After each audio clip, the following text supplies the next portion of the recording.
पाँव पर फूल दादा पाँव पर थनगा। अरे ठीक है ठीक है। कुछ ठीक नहीं है फूल दादा। कैसे? कुछ ठीक नहीं है। तक देर मार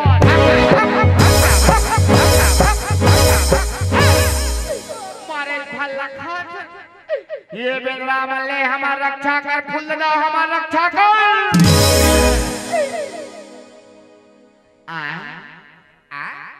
फूल दादा आए रे बाकी सब तो बरोबर दिखेगा। फिर तोरे हाथ कहाँ का डरेगा? तोरे ठंडे ना कहाँ का डरेगा? मारे नियार खा दे। ते उधारी बाड़ी ज्यादा हो गई ते काकरो घर की उधार दे। ते कबले हाथ गए छुटवा